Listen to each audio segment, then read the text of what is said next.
Rajamahendravaram rural assembly రాజకీయాలు వేడెక్కాయి. 2008 delimitation తర్వాత Rajamahendravaram rural city 2 సెగ్మెంట్లుగా విభజించారు. నియోజకవర్గాల పునర్విభజన తర్వాత ఇక్కడ తెలుగుదేశం పార్టీ కంటిన్యూస్గా గెలుస్తూ వస్తోంది. 2009, 2014, 2019 ఇలా హ్యాట్రిక్ విక్టరీ కొట్టింది తెలుగుదేశం పార్టీ. ఒక రకంగా చెప్పాలి అంటే ఈ సెగ్మెంట్ టీడీపీ కంచుకోటగా మారిపోయింది. 6 సార్లు ఎమ్మెల్యేగా గెలిచిన గోరంట్ల బుచ్చయ్య చౌదరి ఈసారి కూడా జనసేన పొత్తులతో టిక్కెట్ దక్కించుకుంటే మరోసారి తన అదృష్టం పరీక్షించుకునే అవకాశాలున్నాయి. రాజమహేంద్రవరం రూరల్ నియోజకవర్గం ఓటర్ నాడి ఎలా ఉందో తెలుసుకునే ముందు 2019 అసెంబ్లీ ఫలితాలను ఓసారి పరిశీలిద్దాం. 2019 ఎన్నికల్లో గోరంట్ల బుచ్చయ్య చౌదరి తెలుగుదేశం పార్టీ నుంచి ఆకుల వీర్రాజు మధ్య పోటీ జరిగింది.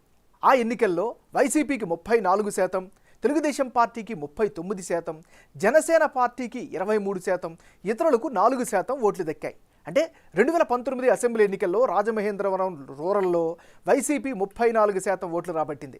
అదే సమయంలో తెలుగుదేశం పార్టీ అభ్యర్థి గోరంట్ల బుచ్చయ్య చౌదరికి 39% ఓట్లు వచ్చాయి.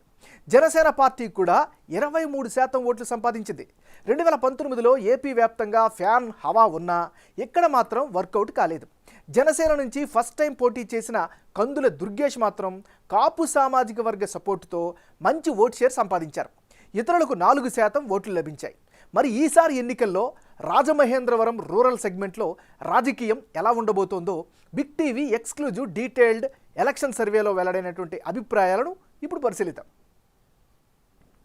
అభ్యర్థుల వారీగా ఎవరెవరు బలాలు బలహీనతలు ఎలా ఉన్నాయో పరిశీలిద్దాం. ముందుగా వైసీపీకి చెందిన చెల్లుబోయిన వేణుగోపాలకృష్ణ. చెల్లుబోయిన వేణుగోపాలకృష్ణకి ఈసారి కలిసొచ్చే అంశాలేమిటి?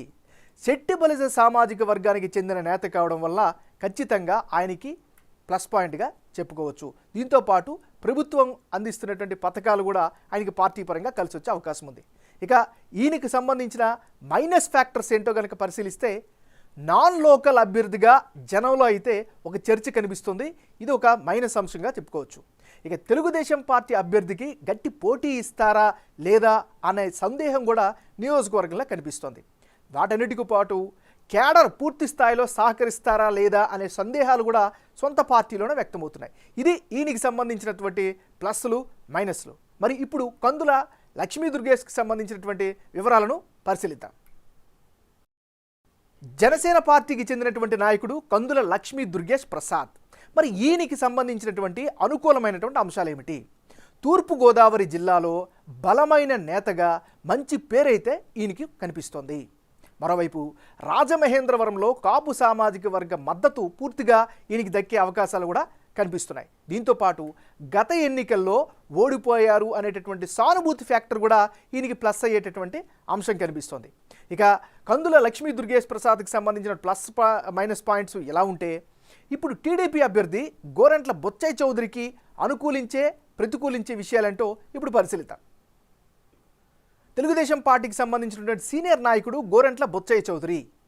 గోరంట్ల బుచ్చయ్య చౌదరి సీనియర్ లీడర్గా జనంలో నియోజకవర్గంలో మంచి గుర్తింపు సంపాదించుకున్నటువంటి నాయకుడు. దాంతోపాటుగా తెలుగుదేశం పార్టీ ఆవిర్భావం నుంచి పార్టీలో కొనసాగుతున్నారు. ఎన్టీఆర్ తరం నుంచి నేటి లోకేష్ తరం వరకు కూడా అందరితో సుపరిచితమైనటువంటి వ్యక్తి. నెక్స్ట్ మొదటి నుంచి జగన్ మీద పోరాటం చేస్తూ వస్తున్నటువంటి నాయకుడిగా ఈయనపైనటువంటి ఒక సాఫ్ట్ కార్నర్ ఉంది. ఇది ఈయనకి సంబంధించినటువంటి ప్లస్లు.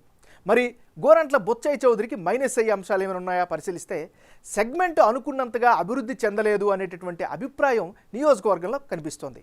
ఇది ఈయనకి ప్రధాన మైనస్. మరోవైపు గోరంట్ల వయసు 77 ఏళ్ళకు చేరడం కూడా ఆయనకు మరో మైనస్గా చెప్పుకోవచ్చు. ఏదేమైనా ఇది ఈయనకి సంబంధించినటువంటి ప్లస్లు మైనస్లు. రాజమహేంద్రవరం రూరల్ నియోజకవర్గంలో కులాల వారీగా మద్దతు ఎలా ఉంది, పార్టీల వారీగా వారి యొక్క పొటెన్షియాలిటీ ఎలా ఉందో పరిశీలిస్తే ఈ నియోజకవర్గంలో గౌడ్ శెట్టి బలిజలు 22% మంది ఉన్నారు. ఎస్సీలు 20% మంది, కాపులు 16%, దేవాంగ కమ్యూనిటీ 10% ఉంటే యాదవులు 6%, వెలమ కమ్యూనిటీ 5% మంది ఉన్నారు. అంటే రాజమహేంద్రవరం రూరల్లో శెట్టి బలిజ సామాజిక వర్గం బలంగా కనిపిస్తోంది. ఇందులో వైసీపీకి 40% మంది, టీడీపీ జనసేన ఉమ్మడి అభ్యర్థికి 55% మంది, ఇతరులకు 5% మంది సపోర్ట్ ఇస్తామని బిగ్ టీవీ సర్వేలో తమ అభిప్రాయంగా చెప్పారు. అటు ఎస్సీ సామాజిక వర్గంలో 50% జగన్ పార్టీకి, 45% తెలుగుదేశం జనసేన ఉమ్మడి అభ్యర్థికి, 5% ఇతరులకు మద్దతుగా ఉంటామని చెబుతున్నారు. కాపుల్లో 30% వైసీపీకి, 55% తెలుగుదేశం పార్టీ జనసేన అభ్యర్థికి, 5% మంది ఇతరులకు సపోర్టు ఇస్తామని చెబుతున్నారు. అటు దేవాంగ కమ్యూనిటీకి చెందిన వారిలో 45% మంది వైసీపీకి, 50% టీడీపీ జనసేనకు, 5% ఇతరులకు మద్దతుగా ఉంటామని చెబుతున్నారు. యాదవ కమ్యూనిటీలో 40% వైసీపీకి, 55% టీడీపీ జనసేనకు, 5% ఇతరులకు మద్దతుగా ఉంటామని చెబుతున్నారు. వెలమలో 40% జగన్ పార్టీకి, 55% టీడీపీ జనసేనకు, 5% ఇతరులకు సపోర్ట్ ఇస్తామని చెబుతున్నారు. ఇక రానున్న ఎన్నికల్లో రాజమహేంద్రవరం రూరల్ నియోజకవర్గంలో ఎవరెవరు పోటీలో ఉంటే ఫలితాలు ఏ విధంగా వచ్చే అవకాశం ఉందో ఇప్పుడు మనం పరిశీలిద్దాం. చెల్లుబోయిన వేణుగోపాలకృష్ణ వర్సెస్ కందుల లక్ష్మీ దుర్గేష్ ప్రసాద్, వీళ్ళిద్దరి మధ్య గనక పోటీ జరిగితే ఆ సమయంలో వైసీపీకి 36%, తెలుగుదేశం పార్టీ జనసేన పార్టీ ఉమ్మడి అభ్యర్థిగా బరిలో దిగుతున్నటువంటి వీరికి 59%, ఇతరులకు 5% ఓట్లు దక్కే అవకాశాలు కనిపిస్తున్నాయి. అంటే ఇప్పటికిప్పుడు ఎన్నికలు జరిగితే రాజమహేంద్రవరం రూరల్లో జనసేన నుంచి బరిలో దిగే అభ్యర్థికే గెలుపు అవకాశాలు ఎక్కువగా ఉన్నాయని బిగ్ టీవీ సర్వేలో వెల్లడైంది. టీడీపీ మద్దతుతో జనసేన అభ్యర్థిగా కందుల లక్ష్మీ దుర్గేష్ ప్రసాద్ బరిలోకి గనక దిగితే ఏకంగా 59% ఓట్ షేర్ రాబట్టే అవకాశాలున్నాయని తేలింది. అదే సమయంలో వైసీపీ నుంచి పోటీ చేసే చెల్లుబోయిన శ్రీనివాస గోపాలకృష్ణకు 36% ఓట్లు వచ్చే ఛాన్సెస్ కనిపిస్తున్నాయి. ఇతరులకు కూడా 5% ఓట్లు వచ్చే అవకాశాలు ఉన్నాయి. ఇప్పుడు అభ్యర్థి మారి అంటే చెల్లుబోయిన వేణుగోపాలకృష్ణ వర్సెస్ గోరంట్ల బుచ్చయ్య చౌదరి, వీళ్ళిద్దరి మధ్య గనక పోటీ జరిగితే ఆ పక్షంలో వైసీపీకి 36%, జనసేన తెలుగుదేశం పార్టీ ఉమ్మడి అభ్యర్థిగా పోటీకి దిగుతున్నటువంటి బొచ్చయ్య చౌదరికి 52%, ఇతరులకు 12% ఓట్లు దక్కే అవకాశం కనిపిస్తోంది. అంటే రాజమహేంద్రవరం రూరల్లో చెల్లుబోయిన వేణుగోపాలకృష్ణ వర్సెస్ గోరంట్ల బొచ్చయ్య చౌదరి పోటీ చేస్తే 52% ఓట్లతో టీడీపీ గెలిచే అవకాశాలే ఎక్కువగా కనిపిస్తున్నాయి. మొత్తం 52% ఓట్లు రాబట్టే ఛాన్స్ ఉందని బిగ్ టీవీ సర్వేలో తేలింది. ఇతరులకు 12% ఓట్లు రానున్నాయి. అసలు మ్యాటర్ ఏంటంటే రాజమహేంద్రవరం రూరల్లో టీడీపీ జనసేన పొత్తుల్లో భాగంగా ఏ పార్టీకి టికెట్ దక్కుతుంది అన్నది ఇప్పటికీ క్వశ్చన్ మార్క్గానే కనిపిస్తోంది. అయితే ఒకవేళ జనసేనకు టికెట్ ఇస్తే మద్దతు ఇచ్చేందుకు టీడీపీ లీడర్షిప్ క్యాడరు రెడీగా ఉన్నట్లు గ్రౌండ్లో క్లారిటీ ఉంది. అదే సమయంలో టీడీపీకి టికెట్ దక్కితే మాత్రం జనసేన లీడర్ క్యాడర్ సహకరించే పరిస్థితులు అయితే కనిపించడం లేదు. ఏదేమైనా ఓట్ షేర్పై ఎఫెక్ట్ చూపించవచ్చు. ఏ పరిణామం జరిగినా రాజమహేంద్రవరం రూరల్లో మాత్రం వైసీపీ గెలిచే అవకాశాలు లేవని సర్వేలో జన అభిప్రాయంగా తేలింది.